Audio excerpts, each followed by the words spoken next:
connected.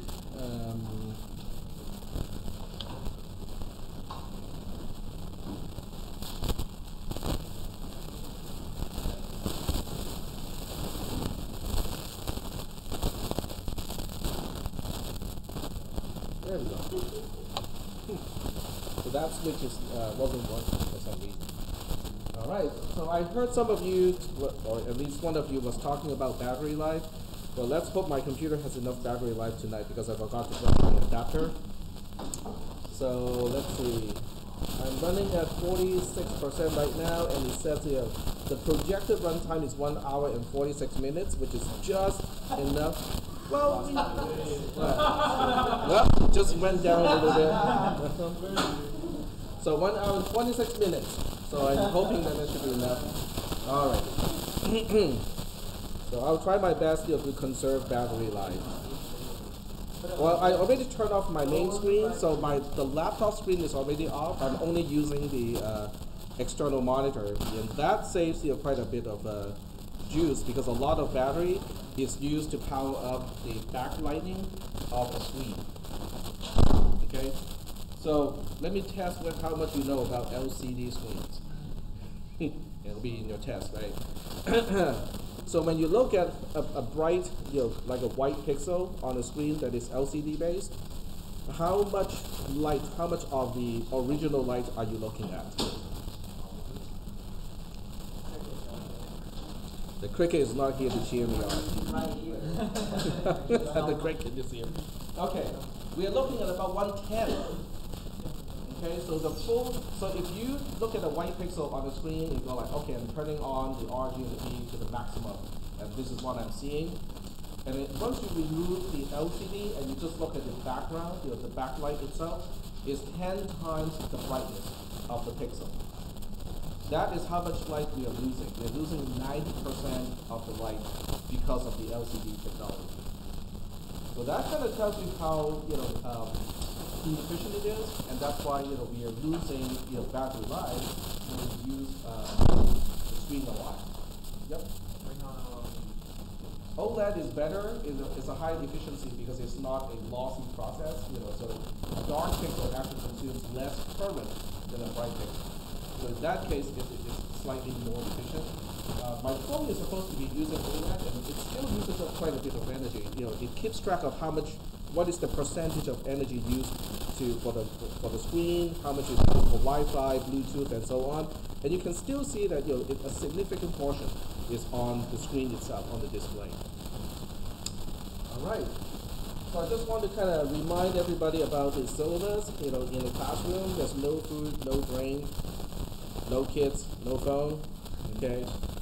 So I understand this is the time for dinner, but because we're in a classroom that that has that policy, we cannot have that. Sorry. I would love to teach in a buffet restaurant.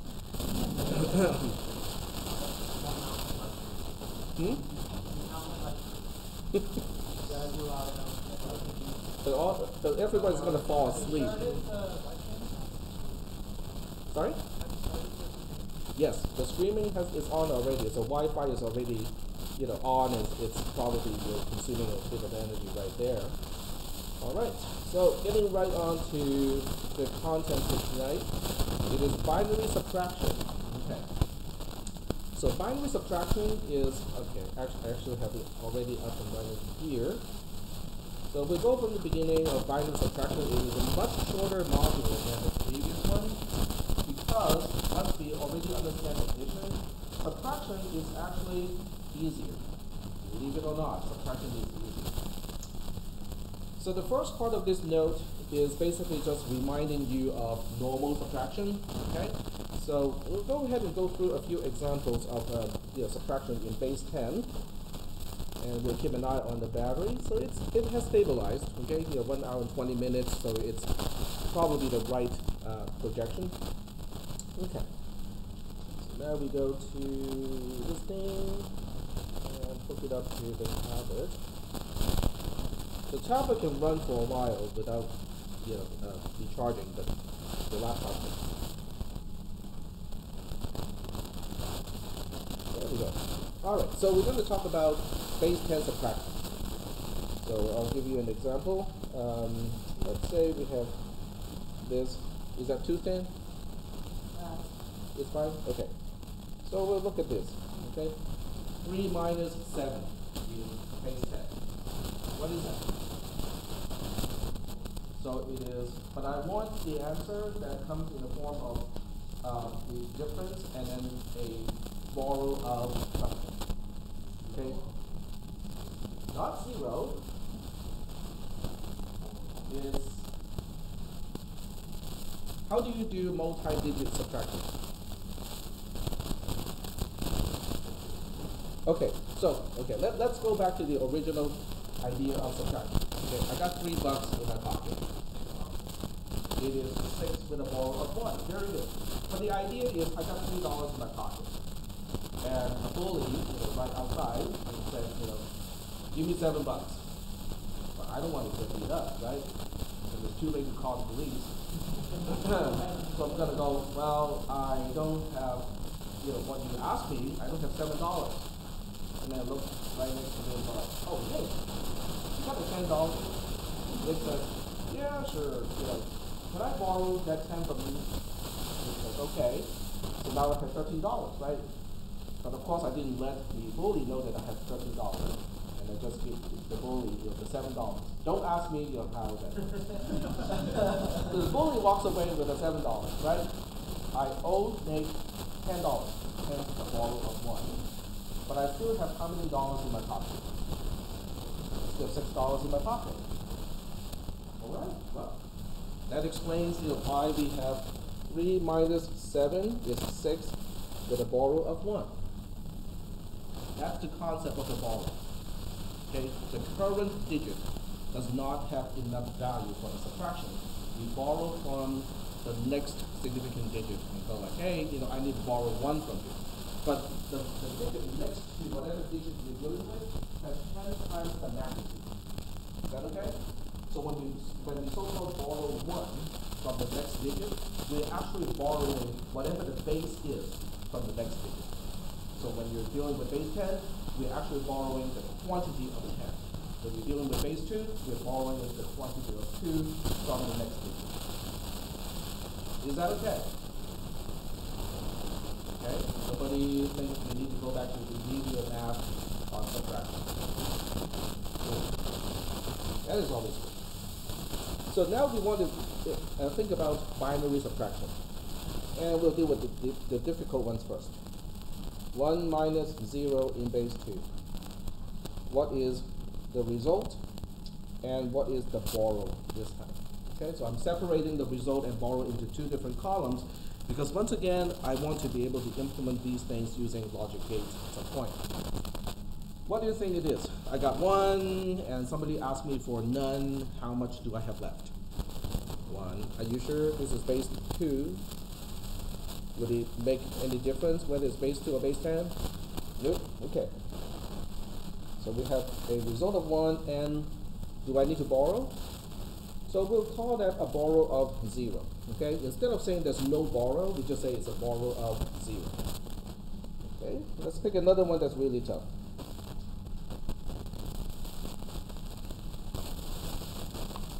How much do I have left? The result is 0. And do I have a borrow? No. Okay. Another tough one. I got 1. I need to. Somebody wants 1 from me. Do I need to borrow? Yep. 0 as a result, and a borrow of 0 as well. So here comes the easy one. 0 minus 1. 1 borrow 1, very good. Because 0 is less than 1. Okay, I got no money in my pocket. The bully asks for $1. So like, sorry, but I don't want to get beaten up. So I ask Nick, okay, give me 1 of yours. But everything that Nick has is twice of what I have. So when I borrow 1 from Nick, I'm actually borrowing the quantity of 2. I give 1 to the bully, and I have 1 left. Okay? So that's why it has a borrow of 1. There we go. That's it. Okay? Even if you do not pollute the minds of 6 and 7-year-olds with base 10, they can learn this in one class, in one day. But once they know about base 10, they have to overcome the momentum of base 10 subtraction, and this actually doesn't make sense anymore because they're so used to base 10. But if you kind of forget about base 10, this actually is really easy. Are we doing okay so far with these concepts? It's a result of 1 because this is how much I have in my pocket. This is what the bully is asking. I don't have enough money. When I borrow from the next digit, I'm not really this so-called 1 from the borrow is borrowing 1 unit from the next digit. But whatever the unit of the next digit is twice of that of mine because the unit is primary number. So that's why when I borrow 1, it is actually a quantity of 2 that I have borrowed. So once I have 2, the quantity, and each one is over, and I have 1 left. That's why that's 1 at the remaining portion. Is that okay? It's not much different from 0 minus 5 in base 10 is 5 with a borrow of 1. It really is the same concept. All right. So with this, we can go in 2 directions. We can go directly to the logic gates that can implement this, or we can talk about, we can carry out an example of multi-bit subtraction. Let's go for the gate first, okay? And then we'll figure out how to do the multi-bit subtraction. All right. So this is not easy to beat, okay? This table here, it doesn't have the usual pattern that we want. So I'm going to rewrite it a little bit. So we have column X and Y, 1 column for the result, and 1 column for the borrow. But this time, I'm going to use the usual way that I write a truth table. So there's some regularity to it. And then we just have to look it up. 0 minus 0 has a result of 0 without any borrow or borrow of 0. 0 minus 1 has a result of 1 with a borrow of 1. 1 minus 0 has a result of 1 with a borrow of 0. 1 minus 1 is 0 with no borrow or borrow of 0. Okay? So I'm just reformatting this table into this table. Are we doing okay so far with the transition? Is that okay? All right. So now we look at the R thing. Okay, so we look at R of xy, and then we ask, is there a logical operator that can give us those 1s and 0s based on x and y being 0s and 1s? What do you think? It's the same as addition, isn't it? It's exclusive or you can also use the other one. So I'm just going to use exclusive OR here. Okay? But the important part is it's the same as addition. Yep. And that symbol of the plus and circle the plus that means. Yep. Or you can just spell it XOR or EOR depending on the programming language. Cool.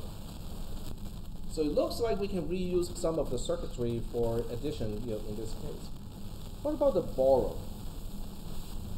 BXY? Well, there's only one row that has 1. This guy, right? So that means, all I need to do is to say, if x is 0 and y is 1, we want the expression to give us a 1. For everything else, it can be 0. It should be 0. Is that okay? So the quickest and easiest way to do this is to say, we can just do an AND, but the 2 sides of the AND would involve the negation of x because your x is false for this particular row. When we negate the x, it becomes a 1. So we have not x. Y is fine by itself because it is already 1. So when we use not x and y, that becomes a function for the borrow. So we'll say not x and y, and that becomes the function for the borrow. Not x is a logical function. We know how to deal with logic gates, and every logic gate that we know of can be translated into transition. This conjunction here It's also just a logic gate. We know how to do conjunction in logic gates. Oh, cool. So that means, with binary subtraction, for the most part, it is actually resembling addition. The only difference is instead of the carry being the conjunction of x, y, the borrow is the conjunction of not x and y. That is the only difference. Is that okay or not? Yep. Can we say y implies x? Can we say Y implies x. y Implies x. implies x?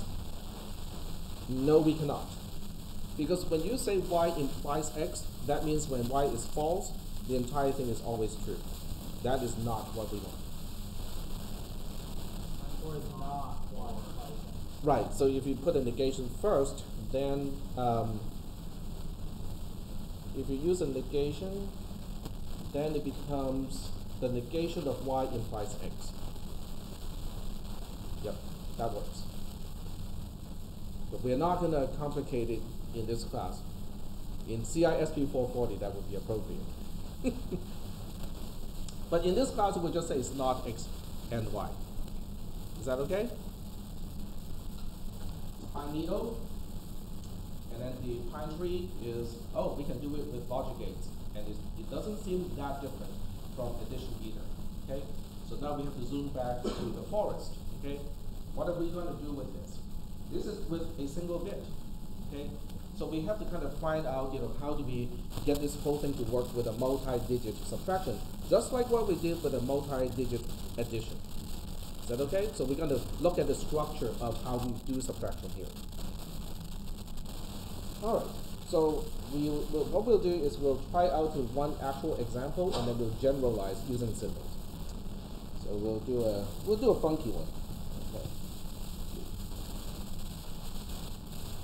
There we go. And I would use one separate row for the borrow. So once again, I'm going to label each row. This is x, this is y. X and y are the numbers that are given to us for the subtraction. This is once again, I'll call this q again, okay, because it really is the same equation. There's no need to use a different name for q. This one is b for borrow, okay? And this one is d for difference, which is the result of the subtraction. Is that okay? All right, cool. So now we go ahead and do the subtraction. This one is implicitly 0, even though in a circuit it is actually an input pin. The bit 0 of the borrow is actually an input pin. But for this calculation, we'll just assume it's 0. So now we have 0 minus 1 being 1. Do we have a borrow of 1? Yep. If you have a borrow of 1, you can just right away write that we have a borrow of 1.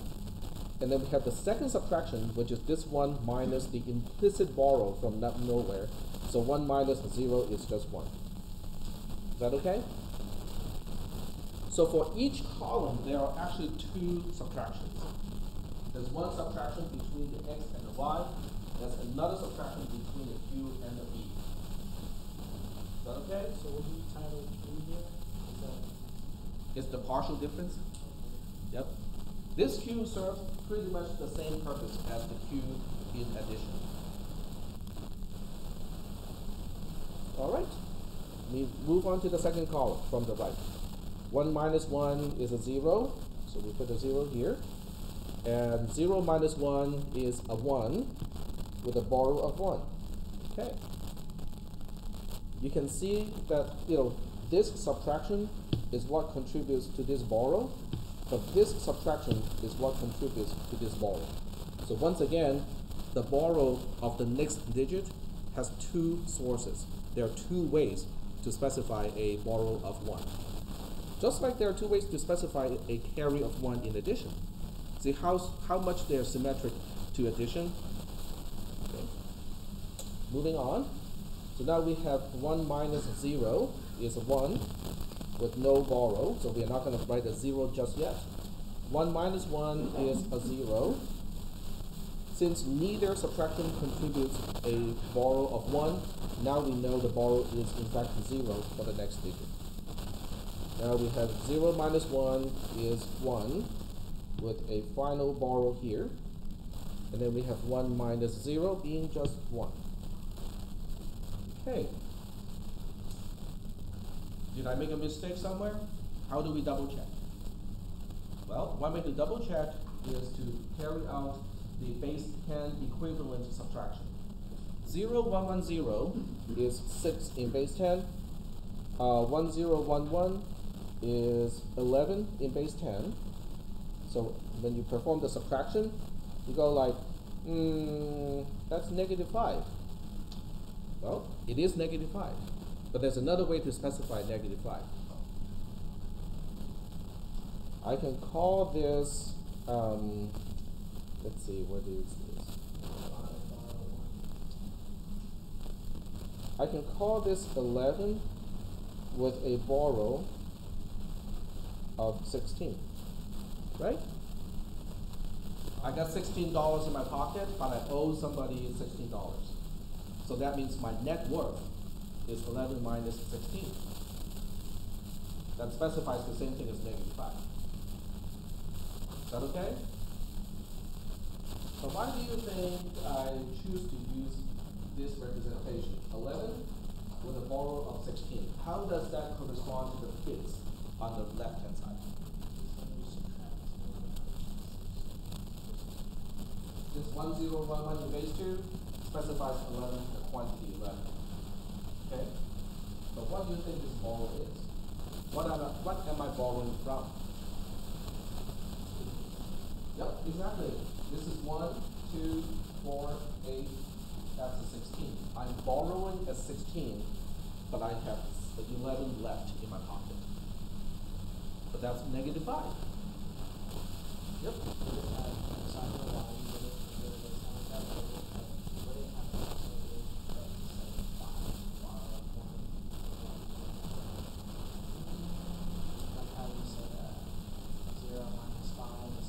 Yes, but I have to make this representation correspond to this representation. Yeah. So that's why I chose to use 11 here, because that's exactly what we got as the difference in the base 2 subtraction. And I also specify a borrow of 16 because that's what this bit is representing. But if you use base 10, yes, you can then also specify this as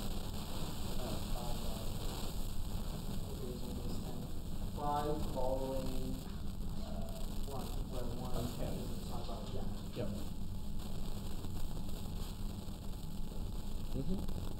Yep. But the focus that we want to do is on the binary side. Yep. Yep. So is that okay? Is everything making sense on the binary side? Okay, because that's what is the most important in this class. Yep.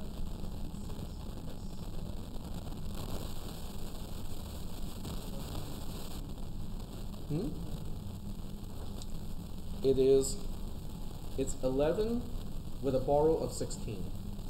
In other words, I owe 16 even though I have 11. So that is the same thing as a negative 5.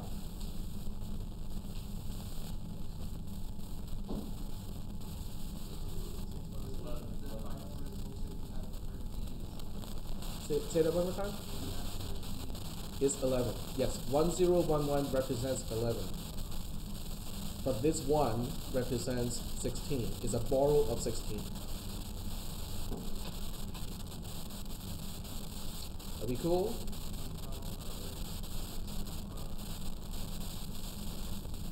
You mean these numbers? 2 and the 4. You mean these two? These are the results of the intermediate subtractions. This 0 minus 1 contributes to this 1. This 0 minus 1 contributes to this 1.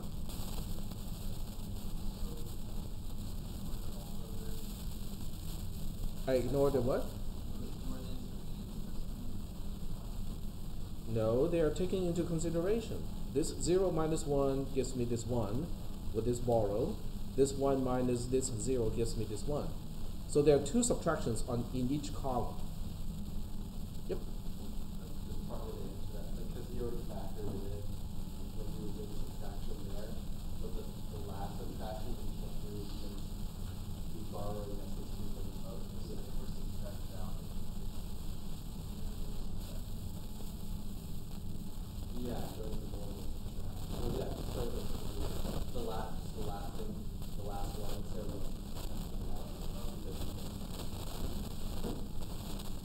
Okay, go ahead.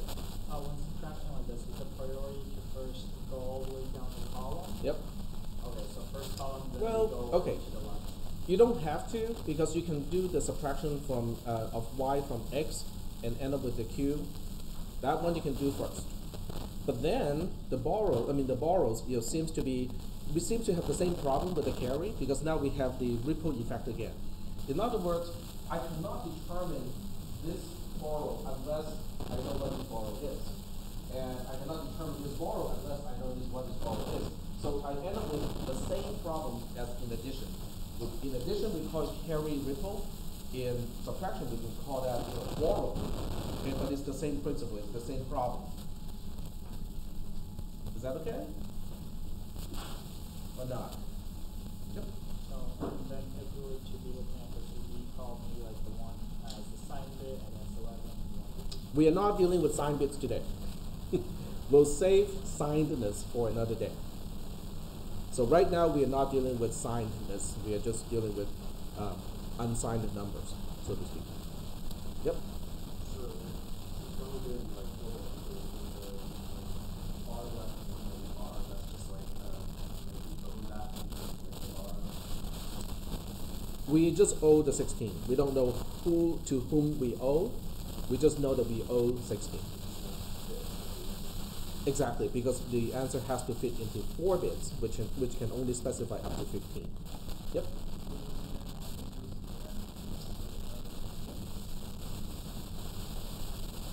So the actual value is d minus, if this is a 1/16, if this is a 0, it is 0. So the value that we want to represent is that. That is correct. All right. So are we cool with this picture? More or less. Okay. It is kind of important to read the notes a little bit ahead of time, because that will give you the terminology at least, so you know which one is which one. All right. So now we're going to do the same thing as in addition. We're going to use x0 to represent bit 0 of x, x1, x2, and we'll just do 3 bit by 3 bit subtraction. So we have y0 here, this is y1, and this is y2, and this is the q row, right? So we're going to have, q0, q1, q2. This is the borrow row, so we're going to have b0, b1, and b2, and then we'll have a b3 too. b3 is kind of like the output of the subtractor, because with b3 and b0, we can carry out a multi-digit subtraction even if the width of the integer is exceeding what the subtractor can handle. Okay, we can do successive subtraction to do it. And then this is d0 for difference, the first bit of difference, or bit 0 of difference, d1, and then d2. All right, so based on what we did in the previous slide, can someone tell me, is there a general way to describe q of I?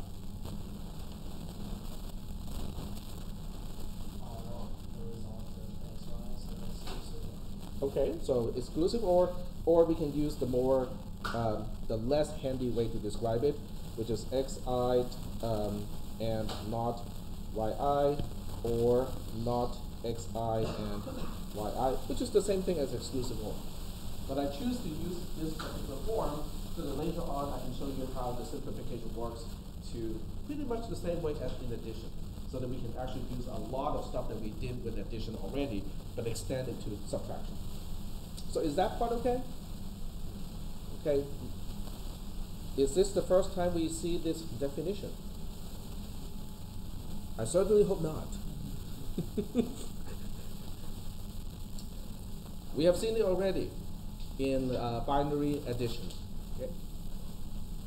This one is new. Okay. So when you look at BI,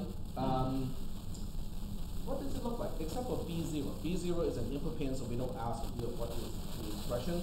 But to make it easy, so I don't have to write -1 all the time, I'm going to say BI plus 1. Okay. So when I is 0, this is referring to B1. When I is 1, this is referring to B2, and so on. So what do you think that looks like? In other words, if I just look at this B1 over here, okay, what do you think it looks like?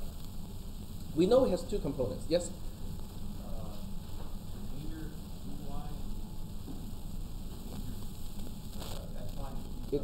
borrow is the borrow. Yeah, so it's the borrow of xi minus yi. And then the second component is the borrow of qi minus bi. Right? And how do we combine these two? Because b xi yi gives me a true false Boolean value. B qi bi gives me another Boolean value.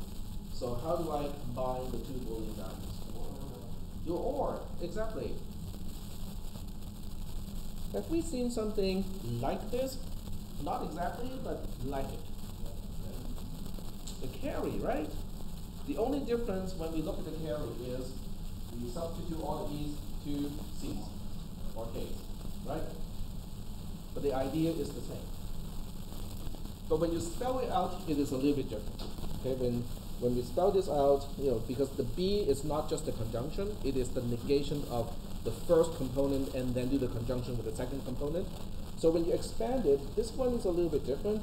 It is the negation of xi and yi, or the negation of qi and bi. But that's just because of the way we define borrow. Is that okay? Where did I define the borrow function? The previous slide. Okay, so if I go back to the previous slide, okay, and the previous one, there we go. So the borrow function, e xy, is the negation of the first parameter and the second parameter. So that's what we apply to the new equation. So going back to where we left off. So is that okay so far? Okay, all right. So if that is okay, then we switch back to the notes. Okay, because we have already covered everything in section 3. We have already covered everything in section 4. And now we talk about borrow propagation. So borrow propagation, when you look at the equation, basically it's saying that b I plus 1, b subscript I plus 1, relies on b of I. That is the propagation. That's why we have the same problem with addition, because in order to compute b3, we need to know what b2 is. In order to compute what b2 is, we have to find out what b1 is. In order to know what b1 is, we have to rely on b0, but b0 is an input, so that's not too much of a problem. But we had that problem before. And we solved that problem by carry look ahead, right? So we want to see if we can apply the same trick here, and then we can have borrow look ahead, and then we can do subtraction between the two. Does that make any sense? All right, okay. So we have the borrow look ahead section, which is section 6, which is the same section number as the carry look ahead section, even though that section was not labeled as carry look ahead. So over here, instead of using B, I choose to use T, so that we don't confuse the function name versus the bit name. But basically, T is B. Okay, T is borrow. Okay. So now we go through this kind of nasty Boolean algebra thing again. B of T I plus 1 is defined to be B xi yi plus or B qi ti, which is the same thing as what we see here. It's just that I named this B T, I named this B T instead of, so that I don't have a confusion between the name of the function versus the name of the bit. Is that part okay? Right? Okay. All right. Okay. So the first row is fine. The second row should be okay too, because the B function is the negation of the first parameter and the second parameter. So that's why B xi yi becomes the negation of xi and yi. And then the second component is the negation of qi and ti for exactly the same reason. Is that okay? So from the first row to the second row, it is by definition of the function B. From the second row to the third row, what did I do here?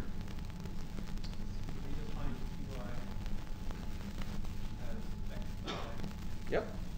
I expand the qi to its definition. So xi is now expanded to basically xi XOR exclusive or yi, but I don't use exclusive or. I just expand it in terms of negation and conjunction and disjunction. We have seen this already. This is exactly what we did in the third step of the carry look ahead proof. Okay, exactly the same thing. And then from here to here is the application of De Morgan's law. So De Morgan's law allows you to distribute negation from the inside to the from the outside to the inside. But by doing so, you also have to change the operator. So what this is doing is it is distributing this negation to the inside, so to speak.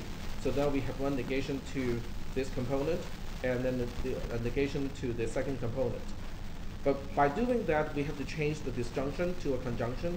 So there's a conjunction right here, but because we don't write conjunction out as an operator, so it's there, it is just not visible. Okay, but that's the application of De Morgan's law. And then we apply De Morgan's law again, because this disjunction applies, this negation applies to this disjunction. This negation applies to this conjunction, and so that's why we end up with this disjunction, because every time we apply De Morgan's law, we change conjunction to disjunction. Is that part okay? So I'm applying De Morgan's law like twice in a row. Is that okay? All right. So from here to here is distribution. So we have not xi and xi, not xi and not yi, yi and xi, yi and not xi. They're all distributed into this longer form. Is that okay? It's just like with usual algebra, you can do distribution in Boolean algebra. Any questions? This is still okay? Yep. We'll actually just go over the second one as well one more time. How come the y in the first part is, Because double negation. you swap them around. Because of double negation. Because the negation is distributed to the inside. So this negation applies to xi and becomes not xi. But this negation also applies to the negation of yi. So we have double negation yi. And I stole that step away and canceled out the double negation without showing it. Yep. But good point. Yep. The stuff right above that, Uh-huh. so are you just putting in another representation for QI? You mean from this to here or from here to here? Yeah. From here to here? That is just expanding QI. Okay. Yeah, QI expands exactly the same way as in addition, because QI is defined exactly the same as in addition. Okay? All right, so we are getting back to here. From here to here, what did I do? How did I turn some of these into false? Not xi, y, not xi has to be false because it is one term is the negation of the other one. So the conjunction has to be false because one of them has to be false. Okay. Same thing applies to yi, not yi. It also has to be false. So when you have false in a disjunction, they can be simplified away. And that's why I got rid of the zeros, and we only got this much left. And then after that, I introduced this one, same trick that I did with the addition. Because with any conjunction, you can always say, oh, by the way, let's also say and true. Doesn't change anything. And then I also apply the same trick over here by saying every time you have a disjunction, you can always say, true or, and then attach whatever you like. It doesn't change true. Is that okay? Because true or whatever has to be true. It doesn't matter what you add to the disjunction, it is still going to be true. Is that okay? And I also did, okay, from here to here, I do distribution. So I do distribution on this side to become this term. Whoops. And I also did distribution on this side to become this term here. Is that okay? All right. And then from here to here, I just reordered things a little bit. I moved this term to here. I moved this term to here. And that's all I did. So it's a preparation for factoring, just so that it's easier for us to see what is common, so we can factor out the common parts. So after that, we do the factoring. We factor out the ti into its own term, so that the not xi yi, not xi not yi become its own term. And we do the same trick here. We factor out the ti, so that we end up with these two. And then from here to here, we figure out, oh, not xi is also common. So we factor out not xi as well. And over here, we also factor out yi. So we have two consecutive steps of factoring. Okay. Sorry? Double factor. Huh? Double factor. Double factor. Yep. All right. But because of that, we realize, hey, this becomes a yi or not yi. Yi or not yi is guaranteed to be true because one of them has to be true. Because one is the negation of the other one. So if one is false, the other one has to be true. But with a disjunction, if at least one side is true, the whole thing is true. So that's why I can simplify yi not or not yi to be true. And then the same thing applies to not xi or xi. It has to be true as well. But then this true is a part of a conjunction, and I can simplify the one and out of any conjunction. Because true and whatever is always whatever. Are we still doing okay so far? This is a Boolean algebra, okay? And from here, we just do another step of factoring, and now we end up with not xi yi or not xi or yi, and then the whole thing and ti. Hold on a second here. Haven't we seen something like this before, but not exactly the same? Especially for those of you from the early lab, you should be going like, yes, you don't have to remind me. Because you just saw it earlier, right? Okay, but you're right. Okay, so we end up with something or and then something else and then a ti. So every time you have a recursive, quote-unquote recursive definition like this, you can apply the following trick. So what we do here is we are redefining gi. So this gi is not the same as the gi definition in addition, but it is pretty darn close, isn't it? Because the addition gi is just xi and yi, but for subtraction, the gi is the negation of xi and yi. That's the only difference. You negate the first term.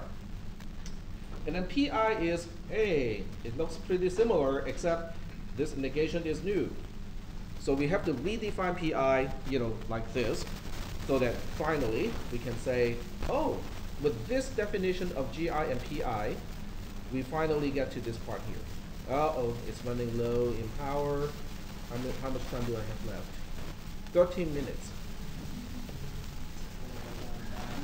Okay, so we'll see how far we can push this, and then we'll teach the rest of the class not recorded.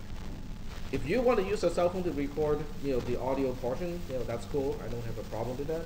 I think my tablet can also do the voice part of the recording, but then pushing it onto YouTube may be a little bit difficult. I don't know whether it works. Is it a Panasonic?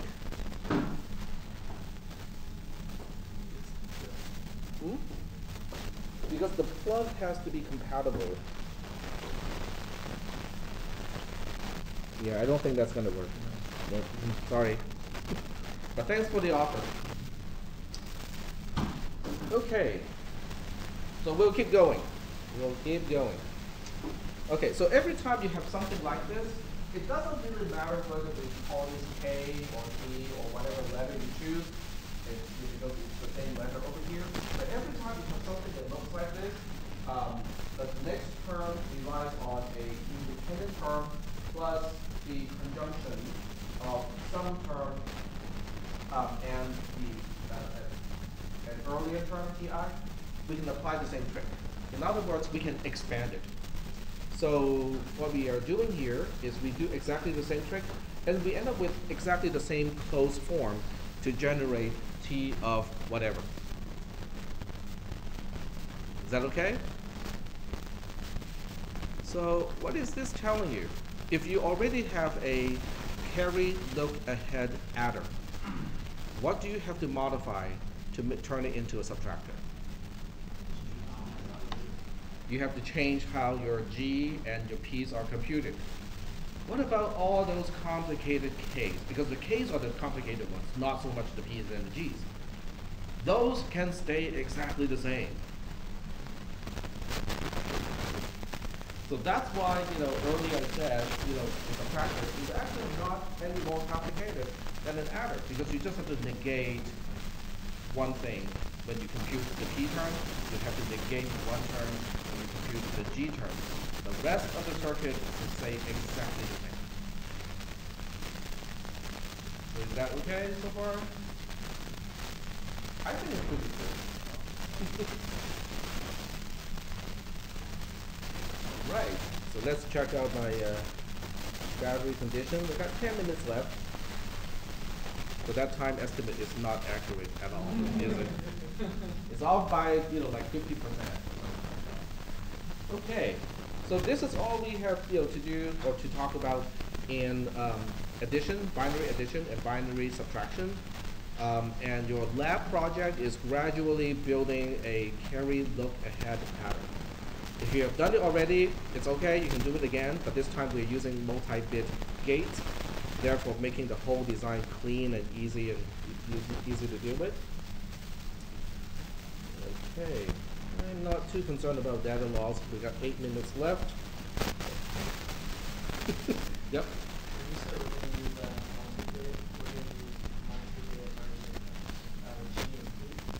Yes.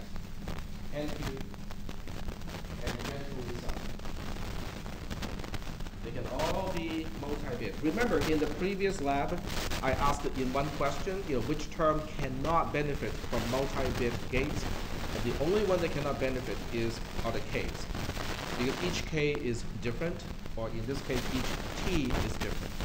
But when you look at the P's and Q's and the G's and also the S, they're regular. There's a closed form. It doesn't matter which bit position we're talking about. It is the same. It has the same dependency on the rest of the stuff. Okay. All right. So this is binary subtraction. Are there any questions about binary subtraction before we move on to signed representation? I can probably just do my top. No questions? All good? Yep. I think this might be what we're how was a negative binary number? Well, that's exactly what I'm going to get into. So very good. Okay, I appreciate those questions. Yep.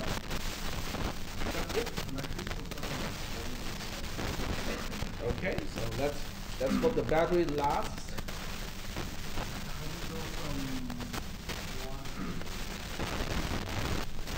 How do I go from this one to this one?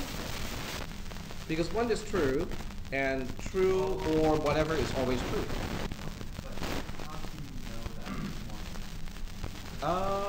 That is a good question. So you're asking how did I think of using this trick, right? Okay, so when I thought of this trick, I was looking at the other side, and I noticed,